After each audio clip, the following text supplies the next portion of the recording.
want to put Lycan on that meter. When he pops his ulti, you want him to waste that time because he's a very, very bursty hero. It does feel very reactionary though, and what we've seen from EG is, you know, they pick this Lycan, but they play around their TZ more still.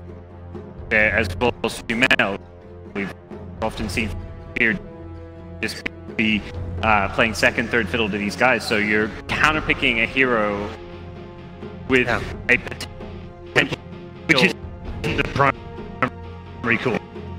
Yeah, that's exactly. The primary core, and like it sets up, I think, our team.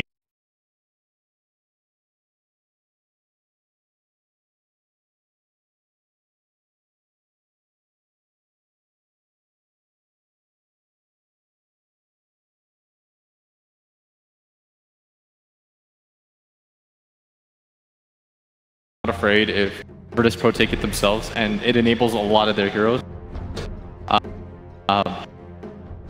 And at the same time, I think Virtus Pro, they banned the PL. That's an RTZ hero that they've been using in conjunction with the Lycan. It's very mobile, it's hard to die in the dual offlane.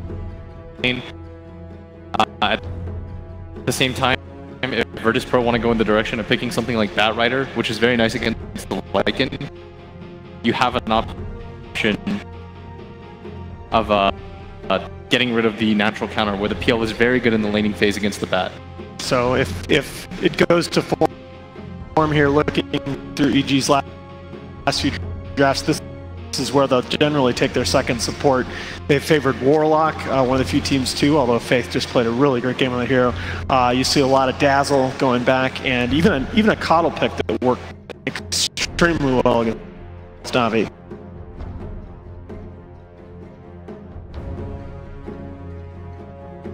I think the Coddle, though, was more reactionary towards the first phase.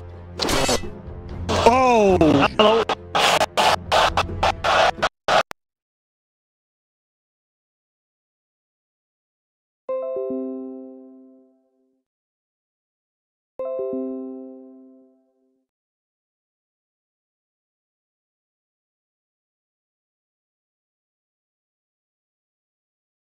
Save. It's a guaranteed hook, and Pudge is a very natural spirit vessel builder, and that takes away so much of what Wyvern brings to a fight. The female Abaddon picked up.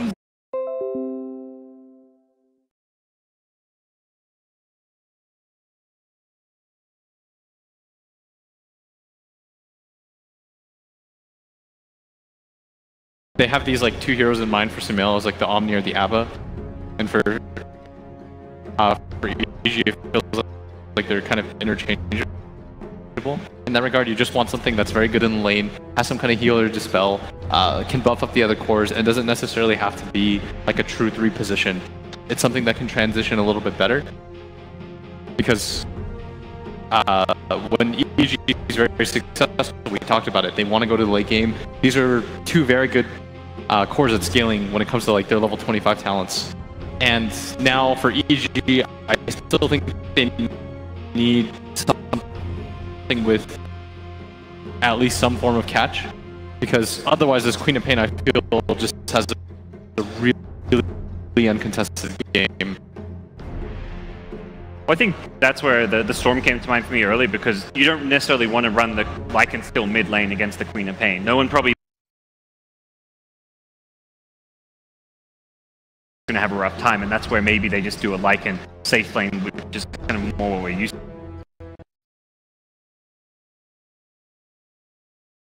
Depends on what offlaner Virtus Pro represents right now, because I think you can also take your safe lane here, because you know you see what the matchups are already. Sure. When it most likely comes to and you have the 2 consecutive picks, so it doesn't really matter which you pick first in a sense. Like, you're worried about how that's going to get banned out.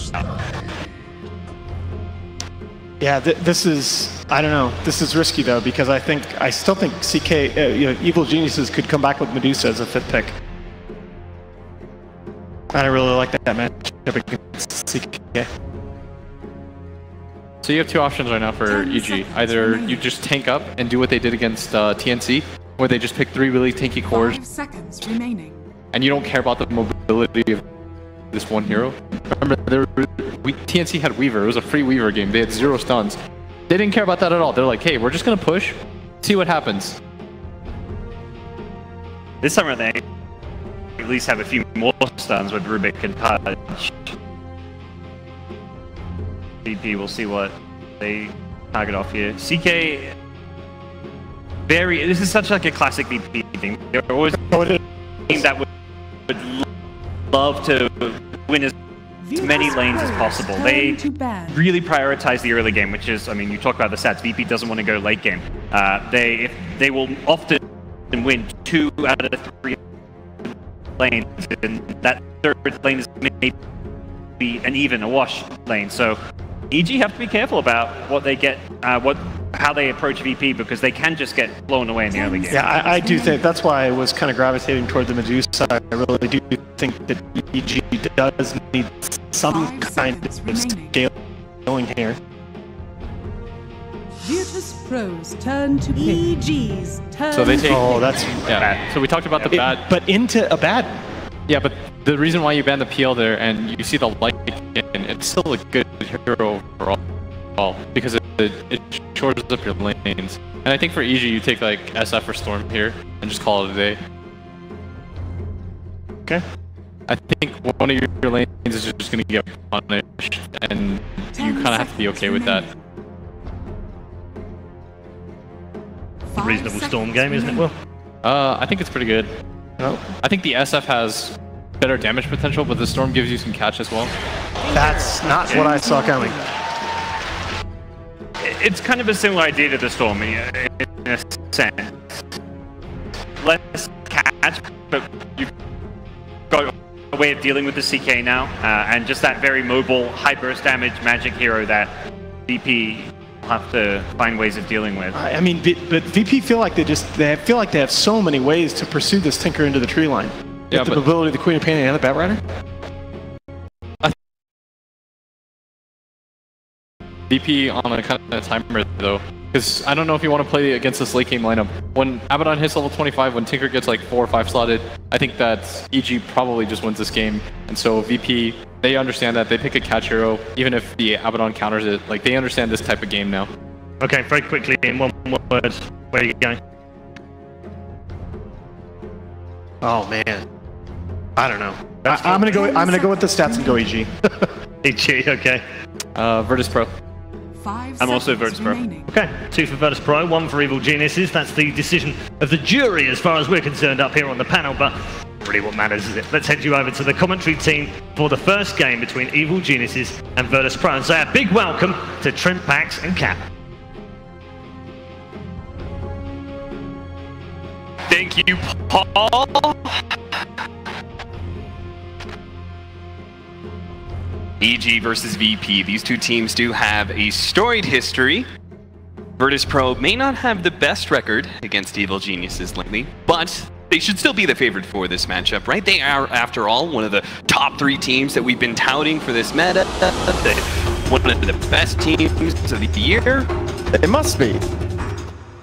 Simply. Has to be that way. But is there a but? I don't know. It's just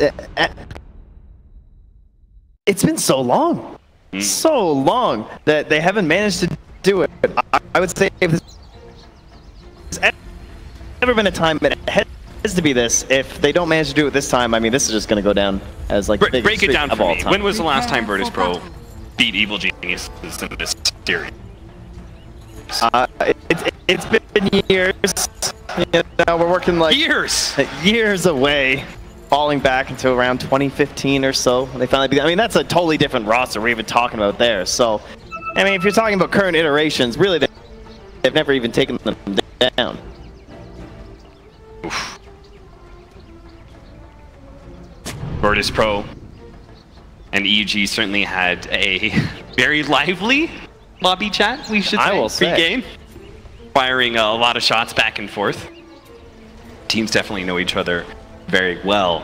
We're going to see that play out here in this best-of-3 series. Virtus Pro already settled up here.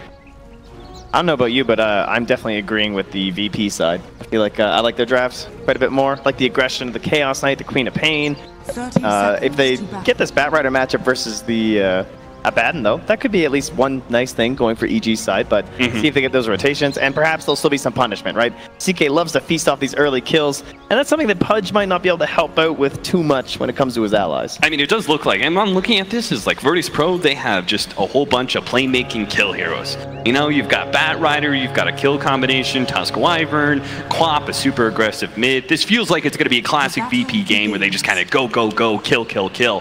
The Evil Geniuses holding on to perhaps a bit of a late game advantage. They're going to be pretty reliant on this Tinker, and they may have to be sacrificing the Lycan Fear again and again and again, as we've seen so many times in their games. Good body blocks here from Crit in the mid lane, while Pasha goes for the pull at bottom. But it is a 1v1, so it's not going to make that big of a difference if you manage to get that critical off-lane pull. Normally only matters a ton when you're in 1v2 or 1v3 matchup. And once again, EG will send Arteezy to the Radiant offlane. This has been a very common strategy for them lately. Often they will, of course, get to do it with crit and get to do some ice shard blocks and whatnot. It makes it a little bit easier. Arteezy, much harder spot to start with right at the beginning, and he only has one support with him too, as Misery is just getting up there. So, an aggro tri-lane with the Tinker. And we were talking about, we thought, like, okay, they're going to do an aggro tri-lane with the last hero here. They're going to run into this Lycan for sure. Then they pick Tinker, and we sort of abandoned those plans, but apparently EG kept it up. I'm not entirely sure how this is going to play out for them. I would say I was surprised the last time they did this. It works out like pretty well. You know, of course the Tinker is going to get less levels. There's no question about that. But he's got some great skills if you have the heroes to set up kills. Right? You have a Rubik and a Pudge. If he hits a big hook, this guy's got the damage to finish off these heroes. And in these skirmishes, the miss percentage has to, like, they're just straight up being able to deny, like, a Chaos Knight from being able to do damage to people is gotta be huge. So this tri-lane certainly can work for Evil Genius. It's gonna be dependent on Arteezy not dying here. Already stunned up, gets off March of the Machines, pulled back by Ramsey. He's gonna go for this kill. Lasered up, doesn't have the right clicks, and neither does Tusk. Arteezy's gonna be able to get away, gets off the healing salve. It is out. Nobody dies here, but in mid,